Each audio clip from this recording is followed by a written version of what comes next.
Well, her story is simple. She raised 5 kids and she raised everything from that cart.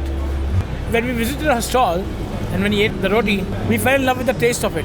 All of us, we love street food so much, and we really love the people behind the street food. You said you've never seen a green roti like this before. Yeah, this is the first. I think she might have invented it. Wow. The pandan roti. This event, dubbed a street food takeover, was organized by Chef Gaggan, the winner of Asia's Best Restaurant Award.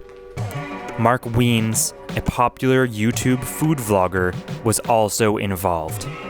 Stay tuned until the end of the video for the full interviews with Gaggan Anand and Mark Wiens. So I'm here in Bangkok, Thailand, and right behind me, you can see just a humble street food stall that has been taken over by one of the most esteemed chefs in Bangkok, if not all of the world, Chef Gaggan. I'm so excited to try a taste of Chef Gaggan's cooking. Otherwise, I'm way too broke to get a reservation at his restaurant.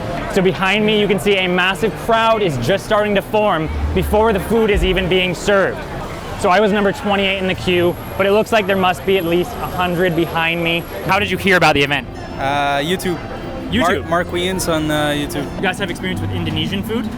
I'm Malaysian, Okay. and some would say rendang is also Malaysian. Ah, I see. So what are you expecting here from Gaggan? Something authentic, I hope.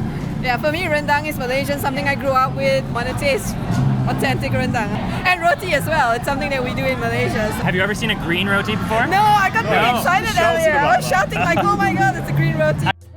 The street food stall being taken over is a mother-daughter team who specialize in Thai roti, a flatbread shallow fried in oil. This roti is special because it's infused with the pandan leaf, which gives it a distinctive green color. She beats out the dough to a super thin sheet and then rolls it back on itself to create a ton of super flaky layers within.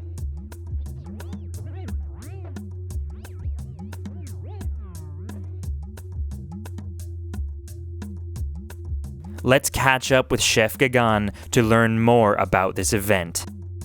How does street food influence you in all the things you're doing in the fine dining environment? I come from there, from where street food being a daily diet. You know, people in India, people in Thailand, and almost every part of Southeast Asia, street food is our heaven.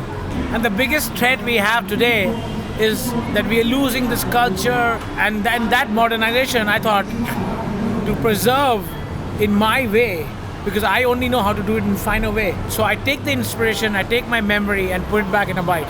That's Gaggan all about. You're from Kolkata, right? Yeah, and being from Calcutta where every square meter is a street food. The Thai roti reminded me of the Mughlai paratha that you find in Kolkata. Exactly, the same thing. The Mughlai paratha, the Baroda in Kerala, the paratha in Tamil Nadu, the roti in Malaysia, and the roti becomes a dessert here. So it's such a strange variation. Right. And that's why I want to connect that roti into a curry. So you found this stand and they were doing sweet rotis. They're doing it for 10 baht. I thought, how could I make her worth it and feel that everybody gets the value for money, not just getting a 200 baht roti. Right. So we do the curry, we do the roti, and you get that as a parcel. And that was the idea. I thought you guys were initially going to do like an Indian style burger. That was like the initial plan, right? When we visited her stall, and when we ate the roti, we fell in love with the taste of it. And then I started relating with the Mughlai paratha and things that in India eat.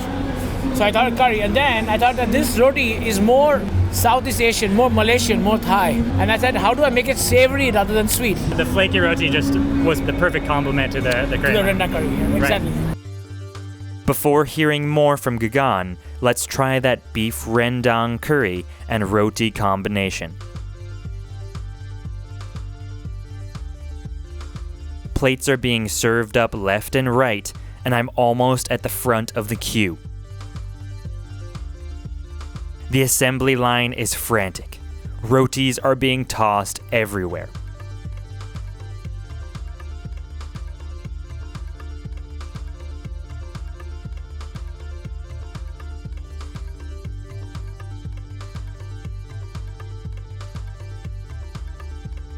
Here we have our special platter, our Indonesian beef rendang, our green roti, a little bit of sambal, which is like a chili paste, and then some pickled chili on the side. You can see these chunks of beef are almost like melting into the curry. They've definitely been slow cooked and they're just like falling apart. They're super soft. They've almost become a part of the gravy. I've got this roti nice and soaked in this curry. Let's take a bite. Oh, wow. It's very coconutty, lightly spicy. Yeah, man, the beef is like just soaked into that coconut.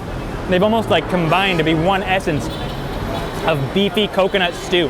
The coconut milk has sort of cooked down to be like super smoky almost. And like, I guess you could say caramelized. That has almost got me at a loss for words. That sambal has just as unique and complex a flavor as the curry itself. The mix of the bread, the sambal, and then the pickled chilies. The pickled chilies give like this nice crunch. Now this bread is actually the star of the show. The roti is actually why they picked this stall, because they are green roti specialists. And after all, this curry was chosen to pair with the bread, not the other way around. So this bread is really where this all began. What is her story, the owner of this cart? Well, her story is simple. She raised 5 kids and she raised everything from that cart. She was a jewelry maker, and when her husband passed away and she has 5 kids to raise, she stopped making jewelry and she started doing roti. We can go and buy roti from her, but how much she makes a day? She makes maybe, on a very good day, 2,000 baht, 1,000 goes on the cost. She makes 1,000 baht. And she's raised her kids like that. Her daughter goes to school and does help her mom. And I thought if I can present her as much as I can, we've already reached at about 75,000, 78,000 baht. If I can do 100,000 tonight, I think we are happy. It won't change her life, but it will make her life more secured. I asked her the question, what do you do if I give you so much money? And we didn't tell her what we were doing. She said, I'll buy a cart, I'll put an installment to my house that I want to buy, so this is good enough. Did this live up to your expectations? Yeah, Yeah. the rendang was fantastic. So was it authentic? Yeah. Yeah? My mom would approve. I thought it was amazing. It was really good. Was it a little spicy for you guys? I thought it was going to be more spicy, but it was a good level of spice. The flavor is incredible. Pretty good. All right. Gaggan would say. Have you eaten at Gaggan's restaurant? Yeah, we have. Got a taste of Gaggan in it as well, actually. So Mark, Yeah. so how did you meet Chef Gaggan and how did you guys get involved with this together? My friend Pitan, he connected us all, and really Gaggan, he came up with the idea, the concept, and we thought it was an amazing idea. And so I was very happy to join and to support, because all of us, we love street food so much, and we really love the people behind the street food. And so it was a way for us to continue our love for street food, but to support So to give back. somebody and to give back. Right. So that was really the objective, and yeah, really excited to be part of it. Do you guys have plans to continue doing this, at other street food stalls in Bangkok? I hope so. I mean, it was like kind of put together last minute, so we didn't really even think that far ahead, but definitely we'd love to. I had heard the initial plan was to do like an Indian style burger, but then it got switched last minute to being Yes. Indonesian food. Exactly. What happened is that we decided on the burger before we had a food vendor in mind. Right. So once we met her, and we tasted her roti is so good, and Chef Gaggan said immediately, like, this needs to be paired with curry. Maybe there will be like an Indian inspired one in the future. Yeah, definitely. That sounds definitely. like a cool Could be cool setup. anything. Could be anything. That roti was like, I'm not sure if I got that like herbal essence, but there was something about it that was just like perfectly crispy, perfectly flaky. The pandan is kind of subtle. I kind of compare it to like that vanilla. It's more like an Right. essence. It's not like a boom. But like you said, you've never seen a green roti like this before. This is the first. I think she might have invented it. Wow. The pandan roti. So how did you guys find this stand in particular? Because there are thousands of street food stands in Bangkok. Yeah, it is a connection through an employee who works at one of the restaurants. So he just happened to know of this stall already. It's his mom. Oh, really? Yes. So that's quite a connection. Yes. So Chef Gaggan actually just put together a sweet roti which has condensed milk on it. This is the type of roti that's usually served at this cart for only 10 baht. So let's take a bite. Oh, that is actually delicious. Wow. The sort of flaky, crispy layers of the roti, they take on a new flavor with the condensed milk. Oh man, this is extremely good. All right, we'll cut that out. Yeah, cut those. Subscribe to Source and Flow for more epic street food content from around the globe.